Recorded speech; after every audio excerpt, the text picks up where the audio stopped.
tan iyo markii ay soo shacab baxday warbixinta ay soo saareen hay'adda NISA ee Soomaaliya ku aadaneed geerida Ikraan Tahliil oo kamid ahayd sarkaalad u shaqeysa hay'addaasi ayaa waxaa soo baxayay dareen ku aadan ama falcelin bulshada Soomaaliyeed meel waliba ay joogaan. haddaba aaba Dr. Tahliil Faarax oo ah aabaha dhalay Ikraan oo markii ugu horeysay ka soo muuqday warbaahinta Soomaaliyeed gaar ahaan TV-ga Universal oo shir jaraa'id ku qabtay magaalada London ayaa wuxuu sheegay in marnaba oo ku qanacsaneen warbixinta ay soo saartay hay'adda NISA taasoo ku aadan geerida gabadhiisa waxaana intaasi uu ku daray in geeridaasi ama warbixintaasi kadib ay xanuun ballaaran ee tabanayaan ehelka iyo qaraabada ee Ikraan. anigoo ah Dr. Tahliil Faarax aabaha Ikraan oo sida aad la wada socotaan laga afduubay gurigeeda oo ku yaal magaalada Muqdisho oo ku dhow xarunta NISA. sida la wada og yahay meesha uu ku yaalo guriga waa meel amnigeeda aad loo ilaaliyo. maalintiina loo soo sheegay afduubka ilaa iyo 2 September oo ay NISA ku shaacisay geerideeda TV-ga iyo baraha bulshada waxaan ku bixinay juhud iyo dadaal weyn sidii loo heli lahaa Ikraan oo nool. riyadaas waxay baaba'day markii NISA ay shaacisay geerideedii una saarisay al-shabaab oo dilka gabadhaas iska fogeeyay. annaga oo ah waalidka Ikraan kuma aanan qancin warbixinta NISA. sidoo kale mujtamaca Soomaaliyeed ee ku nool dunida gaararkiisa iyo dalka gudihiisana iyaguna kuma qancin. waxaan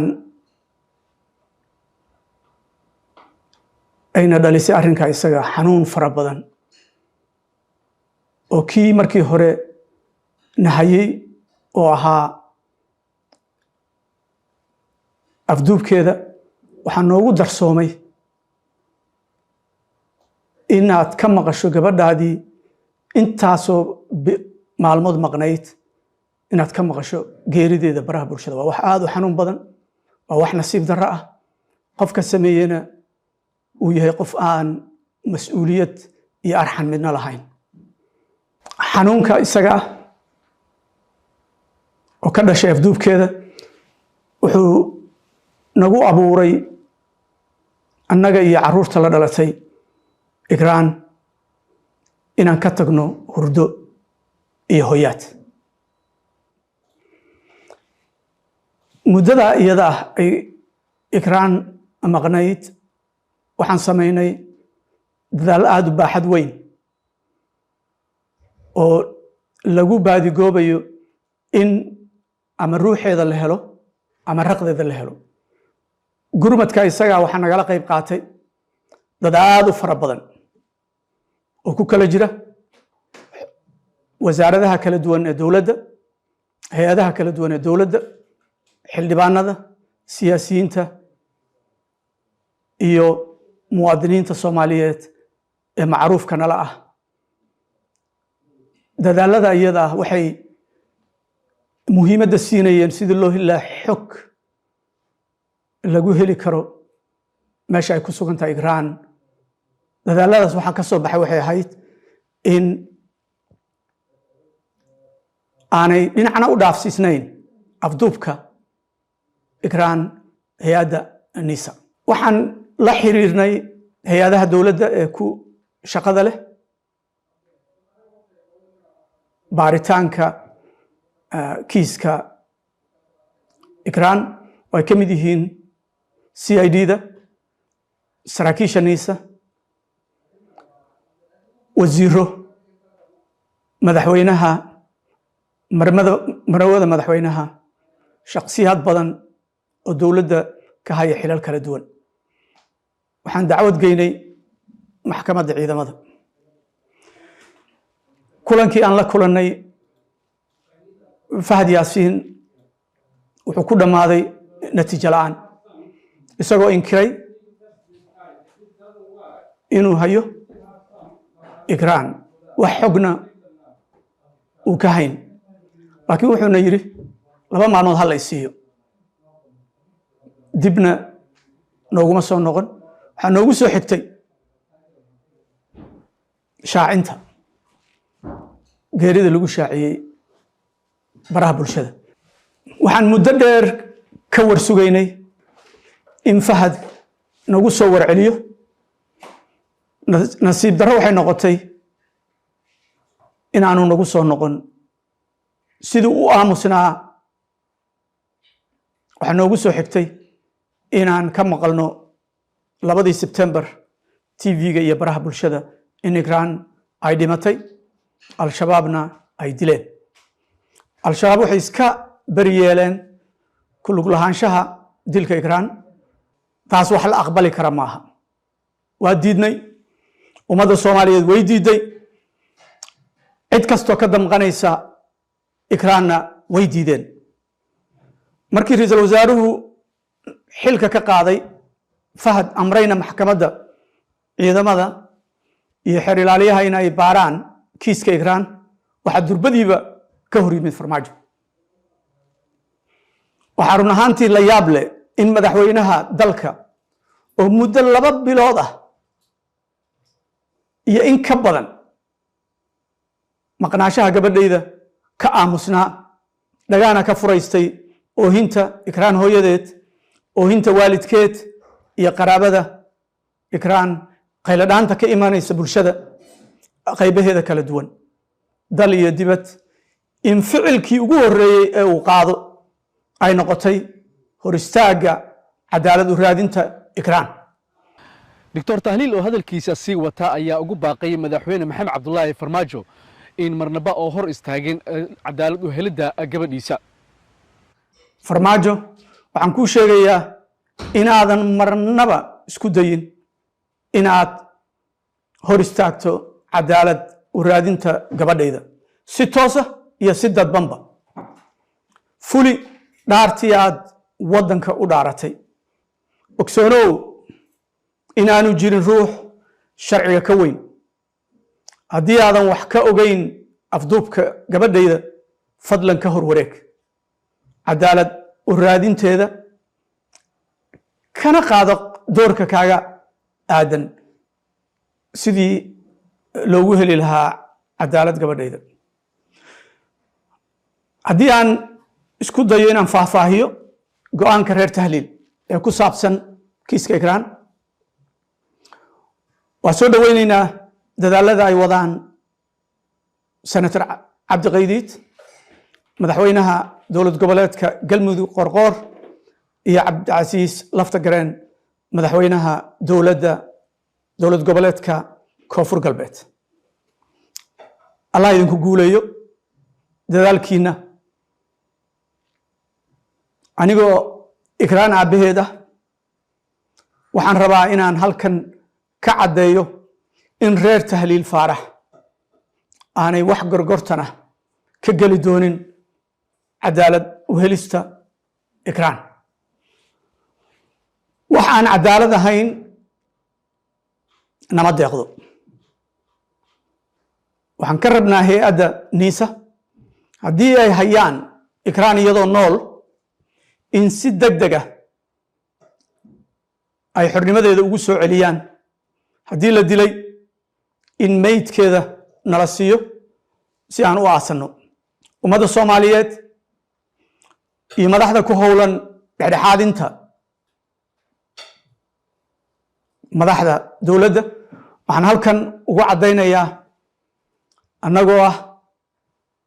anigoo ah tahliil faarax aabbaha ikraan iyo qaali maxamuud hooyada ikraan inaanan diyaar u ahayn inaan kiiska ikraan lagu dhameeyo xeer Soomaali iyo wada hadal diyaar uma nihin inaan qaadano diyo xataa haddii ay billions tahay waxaan rabnaa in loo ciqaabo shakhsiyaadka ay ku caddaato inay la kula yihiin kiiska. waxaan u mahad celinayaa anigoo ku hadlaya magacayga iyo magaca reer Tahliil, reer Faarax iyo reer Guhaad. waxaan kun jeer u mahad celinayaa ra'iisul wasaaraha dowladda oo fuliyay ballanqaadkiisii inuu u raadiyo Ikraan cadaalad. waxaan bogaadinayaa dadaalada uu wado sidii loo xaqiijin lahaa cadaalad u helista gabadhayda Ikraan. taariikhda ayaa ku xusi doonta.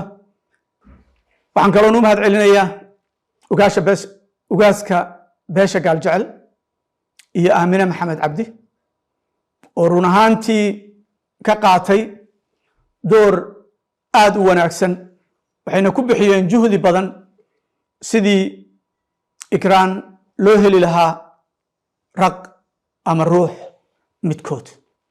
waxaan halkan ka caddaynayaa in Aamino ay goobjoog ka ahaan doonto meel kasta iyo goob kasta looga hadlayo ama lagu taageerayo cadaalad u raadinta Ikraan. waxaan kale oo aan mahad ballaaran u soo jeedinayaa dhammaan ummadda Soomaaliyeed, nabadoonnada meel kasta ay joogaan, waxgaradka, siyaasiyiinta, muwaadiniinta Soomaaliyeed oo dal iyo dibad jooga, culummada, ugaasyada oo dhan, cuqaasha beelaha Soomaaliya oo dhan, dhalinyarada, hooyooyinka, meel kasta oo ay joogaan dalka dibaddiisa iyo gudihiisa. waxaan idinka mahad celinayaa garab istaagga aad na garab istaagteen xilligan adag ee reer Tahliil ay marayaan. welina waa u baahannahay taageeradiina. waxaan idin ogeysiinaynaa tallaabooyinka soo socda inaan qaadi doonno. kiiska dacwada Ikraan waxaa laga furi doonaa dalka gudihiisa iyo dibaddiisa haddii Ilaahay idmo. waxaan ka codsanaynaa maxkamadda sharafta leh ee galdacwadeedka laga furay in si degdeg ah loo guda galo baaritaanka kiiska Ikraan. waxaan codsanaynaa dadka baaraya kiiska Ikraan inay noqdaan kuwa ka madax bannaan dadka lagu tuhmayo ee ku xusan dacwada loo gudbiyey kiiska Ikraan oo kala ah Fahad Yaasiin Xaaji Daahir, Cabdullaahi Kulane, Yaasiin Farey iyo Cabdiqani Dhiirane. hay-adaha cadaaladda waxaan ka codsanaynaa inaanay waddanka ka bixin inta baaritaanka iyo dacwada loo haysto eedaysanayaashu ay ka dhammaanayso. waxaa ku jira suuqa hadallo been abuura oo ay laga yaabo inay ku salaysan tahay warbixinta ay soo diyaariyeen oo ah in Ikraan ay ahayd double agent, inay tahay al-shabaab, inay haysay sir fara badan iyo waxyaabo la mida. waxaasoo dhan waxay u baahan yihiin caddayn biyo kama dhibcaana. wixii ka dambeeya marka ay dacwada bilaabato waxaa reer Tahliil matali doona looyarka loo xil saaray dacwada Ikraan. waxaan ka codsanaynaa ummadda Soomaaliyeed ee dalka iyo dibaddiisa joogta inay sii wadaan dadaalada loogu raadinayo cadaaladda Ikraan, kana fogaadaan wax alla wixii carqaladaynaya qadiyadda cadaalad u raadinta Ikraan. ha la ogaado kiiska Ikraan waa ka wan yahay qadiyad qabiil. ruuxii kolkii hore ka gaabiyey hadda dooriya kaaga bannaan si loo helo cadaalad. cadaalad waa asaaska nolosha, la'aanteed lama heli karo nabadgelyo. nabadgelyo waarta, horumar iyo barwaaqo. inkastoo hadalhayntii ugu dambeysay aan bulshada Soomaaliyeed meel waliba ay joogaan ahayd isbuucyada la soo dhaafay dilka iyo maqnaashaha Ikraan Tahliil ayaa waxaa la ogeyn halka ugu dambeeya caga dhigi doonto. Cabdirashiid Maxamed Nuur, Cabdirashka, Universal TV, London.